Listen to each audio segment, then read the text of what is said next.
ಸಚಿವ ರಾಮಲಿಂಗ ರೆಡ್ಡಿಯವರ ರಾಜೀನಾಮೆ ಪ್ರಹಸನ ಬಹಳ ಇಂಟ್ರೆಸ್ಟಿಂಗ್ ಆದಂತಹ ಬೆಳವಣಿಗೆ. ಇದರ ಸ್ಕ್ರಿಪ್ಟ್ ಬರೆದವರು ಮುಖ್ಯಮಂತ್ರಿ ಡಿ.ಕೆ. ಶಿವಕುಮಾರ್ ಅವರ ಎನ್ನುವಂತ ಒಂದು ಅನುಮಾನ ಈಗ ಕೇಳಿಬರ್ತಾ ಇದೆ. ಮತ್ತೆ ಡಿ.ಕೆ. ಶಿವಕುಮಾರ್ ರಾಮಲಿಂಗಾರೆಡ್ಡಿ ರಾಜೀನಾಮೆ ಪ್ರಹಸನದಲ್ಲಿ ನಾಟಕ ಆಡ್ತಿದಾರಾ ಅನ್ನುವಂಥ ಪ್ರಶ್ನೆ ಕೂಡ ಕೇಳಿಬರ್ತಾ ಇದೆ. ಪಾಲಿಟಿಕ್ಸ್ ನಾವು ಮೇಲ್ನೋಟಕ್ಕೆ ಅಂದ್ಕೊಂಡಂಗೆ ಇರಲ್ಲ, ಅದು ಬಹಳ ಡೀಪ್ ಆಗಿರುತ್ತೆ.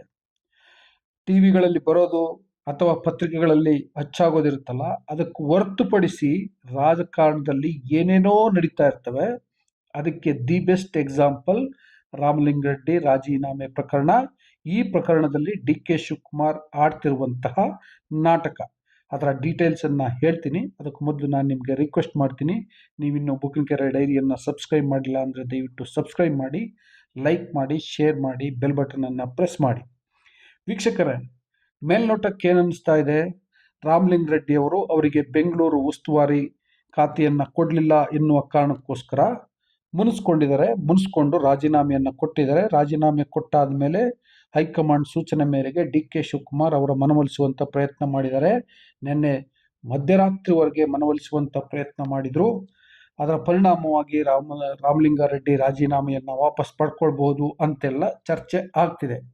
ಆದರೆ ವಿಷಯ ಇಷ್ಟು ಸರಳವಾಗಿ ಇಲ್ಲ. ನೋಡಿ, ಇಲ್ಲಿ ಡಿ.ಕೆ. ಶಿವಕುಮಾರ್ ಪ್ರಧಾನ ಪಾತ್ರವನ್ನು ವಹಿಸ್ತಿದ್ದಾರೆ. ರಾಮಲಿಂಗಾರೆಡ್ಡಿ ಅವರನ್ನ ಬಳಸ್ಕೊಳ್ತಾ ಇದ್ದಾರೆ. ಏಕೆ ಅಂದ್ರೆ ಡಿ.ಕೆ. ಶಿವಕುಮಾರ್ ಅವರು ಶಾಸಕರ ಬೆಂಬಲದಿಂದ ಮುಖ್ಯಮಂತ್ರಿ ಆದವರಲ್ಲ, ಹೈಕಮಾಂಡ್ ಕೃಪೆಯಿಂದ, ಹೈಕಮಾಂಡ್ ಮರ್ಜಿಯಿಂದ ಮುಖ್ಯಮಂತ್ರಿ ಆದವರು. ಹಾಗಾಗಿ ಹೈಕಮಾಂಡ್ ಅವರಿಗೆ ನೀವು ಇಂಥವ್ರಿಗೆ ಇಂಥ ಖಾತೆಯನ್ನೇ ಕೊಡಬೇಕು, ಇಂಥವ್ರನ್ನೇ ಸಚಿವರನ್ನಾಗಿ ಮಾಡಬೇಕು, ಹೀಗೆ ಮಾಡಬೇಕು ಅಂತೇಳಿ ನಿರ್ದೇಶನವನ್ನ ಮಾಡ್ತಾ ಇದೆ. ಅರ್ಥಾತ್ ಡಿ.ಕೆ. ಶಿವಕುಮಾರ್ ಅವರ ಕೈಯನ್ನ ಕಟ್ ಹಾಕಿದೆ. ಸೊ ಈಗ ಆ ಕಟ್ಟಾಕಿರುವ ಕೈಯನ್ನ ಬಿಡಿಸ್ಕೊಳ್ಬೇಕಾಗಿದೆ ಡಿ.ಕೆ. ಶಿವಕುಮಾರ್. ತಮ್ಮದು ಅಂತ ಏನೋ ಒಂದನ್ನು ನಡೆಸಬೇಕಾಗಿದೆ. ಅಷ್ಟು ಮಟ್ಟಿಗೆ ಡಿ.ಕೆ. ಶಿವಕುಮಾರ್ ಬಹಳ ಮಹತ್ವಾಕಾಂಕ್ಷಿ. ಹೈಕಮಾಂಡ್ ಆ ರೀತಿ ಏನೋ ಒಂದು ತಂತ್ರಗಾರಿಕೆಯನ್ನ ಮಾಡಿದ್ರೆ ಇವರು ಅದಕ್ಕೆ ಪ್ರತಿತಂತ್ರವನ್ನ ಮಾಡಲಿಕ್ಕೆ ಹೊರಟಿದ್ದಾರೆ. ಅಂದ್ರೆ ಈಗ ಒಬ್ಬ ಹಿರಿಯ ಸಚಿವ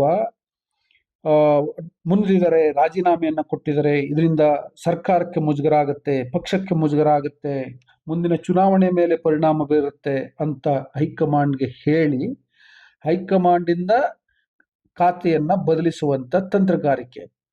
ನಾನು ಯಾಕೆ ಈ ಮಾತನ್ನು ಹೇಳ್ತಿದ್ದೀನಿ ಅಂತಂದ್ರೆ, ನೋಡಿ, ರಾಮಲಿಂಗಾರೆಡ್ಡಿ ಮನೆಯವರಿಗೆ ಹೋಗಿ ಸ್ವತಃ ಅವರೇ ಬಂದು ಹೇಳಿದ್ದಾರೆ, 80ರ ದಶಕದಿಂದ ನಾವು ದೋಸ್ತ್ಗಳು, ಇದು ನಮ್ಮ ಮನೆಯ ಸಮಸ್ಯೆ, ನಾವು ಬಗೆಹರಿಸ್ಕೊಳ್ತೀವಿ ಅಂತ ಗೆಳೆತನ ಇದ್ದಿದ್ರೆ, ಅಂತ ಆತ್ಮೀಯತೆ ಇದ್ದಿದ್ರೆ ಖಾತೆ ಹಂಚುವ ಮುನ್ನವೇ ಅವರನ್ನ ಕರೆದು ಮಾತನಾಡಿ ಅವರ ಮನವೊಲಿಸಿ ಇಶ್ಯೂವನ್ನ ಇಷ್ಟೊಂದು ಗೊಂದಲ ಆಗದೇ ಇರೋ ರೀತಿಯಲ್ಲಿ ನೋಡ್ಕೊಳ್ಬಹುದಾಗಿತ್ತು. ಈ ಪ್ರಯತ್ನವನ್ನ ಅವ್ರು ಮಾಡಿರಬಹುದು, ಆದರೆ ಸಕ್ಸಸ್ ಆಗಿಲ್ಲ. ಆಗ ಸಕ್ಸಸ್ ಆಗಿಲ್ಲ, ಈಗ ಸಕ್ಸಸ್ ಆಗತ್ತೆ ಅಂದ್ರೆ ಏನರ್ಥ?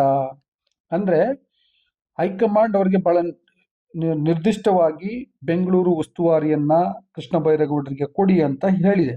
ಹೈಕಮಾಂಡ್ ಲೆಕ್ಕಾಚಾರ ಬೇರೆ ಇರಬಹುದು. ಅಂದ್ರೆ ಬೆಂಗಳೂರಿನಲ್ಲಿ ಒಬ್ಬ ಯುವ ನಾಯಕನನ್ನ ಬೆಳೆಸಬೇಕು ಅನ್ನುವ ಕಾರಣಕ್ಕೆ ಇರಬಹುದು. ಇದು ಡಿ.ಕೆ. ಶಿವಕುಮಾರ್ ಅವ್ರಿಗೆ ಇಷ್ಟ ಇಲ್ಲ. ಡಿ.ಕೆ. ಶಿವಕುಮಾರ್ ಅವ್ರಿಗೆ ಇಷ್ಟ ಇಲ್ಲ ಅಂದ್ರೆ ಅದಕ್ಕೆ ನಾನಾ ಕಾರಣಗಳಿದ್ದಾವೆ, ಪೊಲಿಟಿಕಲ್ ರೀಸನ್ಸ್ಗಳಿದ್ದಾವೆ. ಕೃಷ್ಣ ಬೈರೇಗೌಡ ಪ್ರತಿಸ್ಪರ್ಧಿ ಆಗ್ಬೋದು, ಒಕ್ಕಲಿಗರಲ್ಲಿ ಇನ್ನೊಬ್ಬ ನಾಯಕ ಬೆಳಿಬಾರ್ದು ಅನ್ನುವಂಥ ಉದ್ದೇಶ ಇರ್ಬೋದು, ಈ ಥರದ್ದೆಲ್ಲ ಇರ್ಬೋದು. ನೇರವಾಗಿ ಕೃಷ್ಣ ಬೈರೇಗೌಡಿಗೆ ನೀವು ಈ ಖಾತೆಯನ್ನ ತೆಗೆದುಕೊಳ್ಳಿ ಅಂತ ಹೇಳಲಿಕ್ಕೆ ಸಾಧ್ಯ ಇಲ್ಲ. ಆ ಕಾರಣಕ್ಕೋಸ್ಕರ ರಾಮಲಿಂಗಾರೆಡ್ಡಿ ಅವರನ್ನ ಎತ್ತು ಕಟ್ಟಿದ್ದಾರೆ ಅನ್ನುವಂಥ ಮಾಹಿತಿ ಕೂಡ ಸಿಗ್ತಾ ಇದೆ. ಇದು ನಾನಾಗ್ಲೇ ಹೇಳ್ದಂಗೆ ಟಿವಿಗಳಲ್ಲಿ, ಪತ್ರಿಕೆಗಳಲ್ಲಿ ಬರ್ಲಿಕ್ಕಿಲ್ಲ. ಈ ತರದ ಸುದ್ದಿಗಳು ಬಹಳಷ್ಟು ಜರ್ನಲಿಸ್ಟ್ಗಳಿಗೆ ಗೊತ್ತಿರುತ್ತೆ, ಆದರೆ ನಾನಾ ಕಾರಣಗಳಿಗೆ ಅವರು ಬರೆದಿರಲ್ಲ ಅಥವಾ ಟಿವಿಗಳಲ್ಲಿ ತೋರಿಸಿರಲ್ಲ.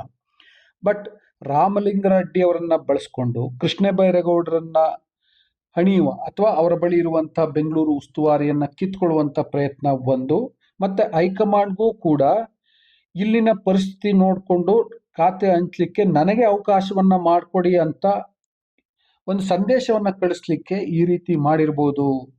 ಆರಂಭದಲ್ಲೇ ಡಿ.ಕೆ. ಶಿವಕುಮಾರ್ ಅವರ ಕೈಗಳನ್ನ ಬಿಗಿಯಾಗಿ ಕಟ್ಟಿರೋದ್ರಿಂದ ಅದನ್ನ ಸಡಿಲಿಸ್ಕೊಳ್ಳಿಕ್ಕೆ ರಾಮಲಿಂಗಾರೆಡ್ಡಿ ಅವರನ್ನ ಬಳಸ್ಕೊಳ್ತಾ ಇರ್ಬೋದು ಡಿ.ಕೆ. ಶಿವಕುಮಾರ್ ಅಂತ ಹೇಳಲಾಗ್ತಿದೆ. ಹೈಕಮಾಂಡ್ ಈಗಾಗಲೇ ಬಹಳ ಖಚಿತವಾಗಿ ಹೇಳಿದೆ, ರಾಮಲಿಂಗ ರೆಡ್ಡಿ ಅವರನ್ನ ಕನ್ವಿನ್ಸ್ ಮಾಡಿ, ಸಾಧ್ಯ ಆಗದೆ ಇದ್ದರೆ ಬಿಟ್ಬಿಡಿ ಅಂತ.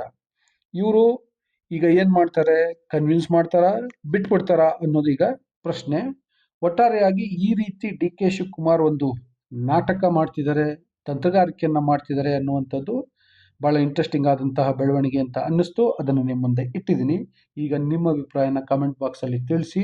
ಜೊತೆಗೆ ಇನ್ನೂ ಬೂಕನಕೆರೆ ಡೈರಿಯನ್ನು ಸಬ್ಸ್ಕ್ರೈಬ್ ಮಾಡಿಲ್ಲ ಅಂದರೆ ದಯವಿಟ್ಟು ಸಬ್ಸ್ಕ್ರೈಬ್ ಮಾಡಿ, ಲೈಕ್ ಮಾಡಿ, ಶೇರ್ ಮಾಡಿ, ಬೆಲ್ ಬಟನನ್ನು ಪ್ರೆಸ್ ಮಾಡಿ. Thank you.